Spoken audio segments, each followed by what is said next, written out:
Test 4. You will hear a number of different recordings, and you will have to answer questions on what you hear.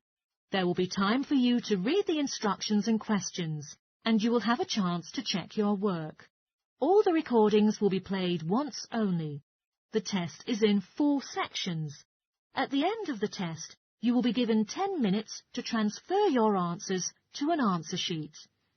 Now turn to Section 1. Section 1. You will hear 2 students called Harry and Andrea in conversation talking about ways to handle the boys' personal stuff. First, you have some time to look at questions 1 to 5.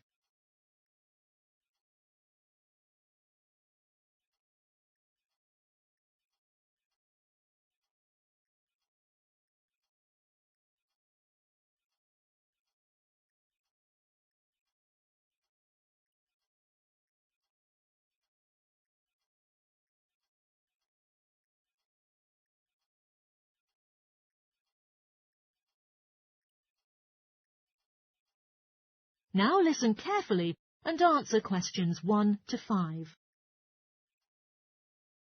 Hi, Andrea. The exams are over. How are you feeling? It's fantastic that they've eventually ended, isn't it?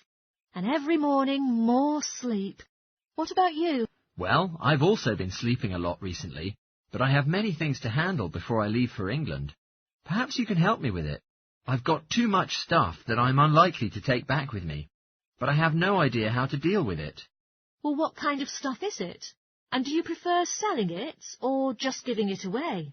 It depends.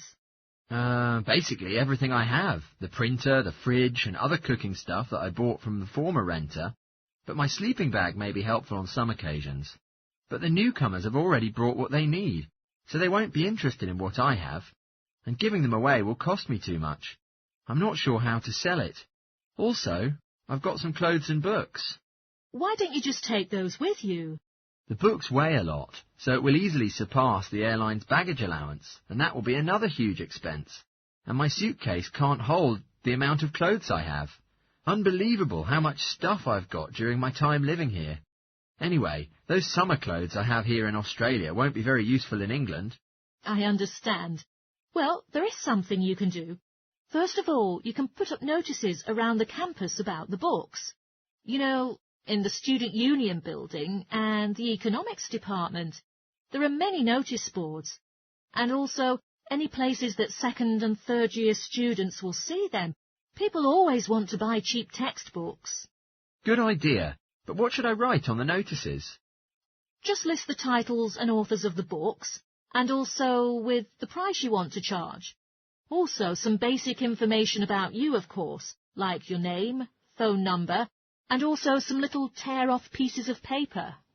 Sounds great. And what about the furniture?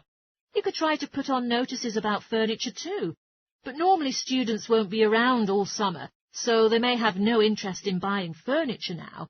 You may also try a second-hand shop. The store will send someone here and give you a free quote. Then you decide whether you want to make a deal. But usually you can't expect a really rewardable price offer. Before you hear the rest of the conversation, you have some time to look at questions 6 to 10.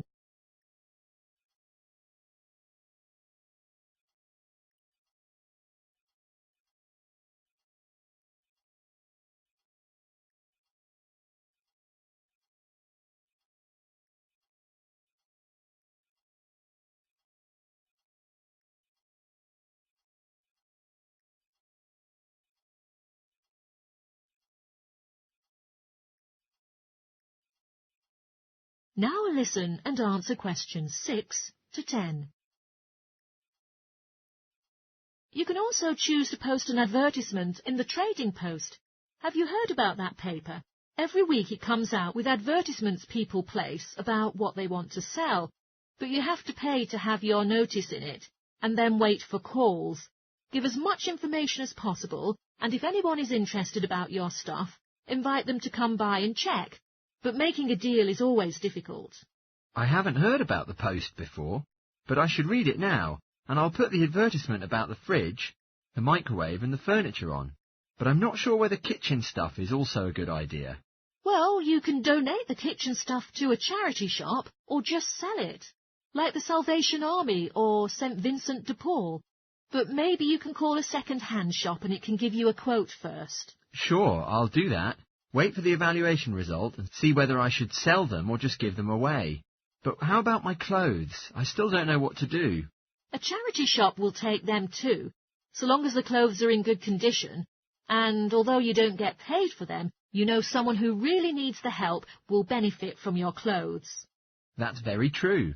I'll put the expensive stuff, like the furniture, on advertisements and donate the clothes and kitchen things. Come on, let's go and buy a trading post and we can write the offer together.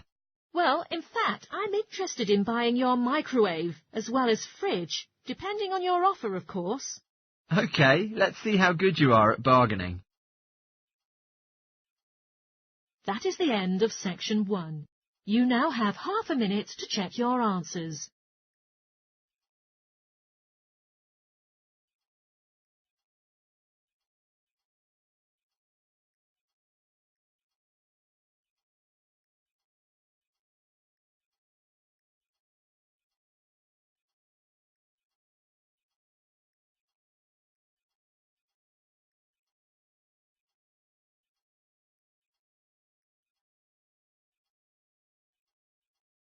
Now turn to section 2.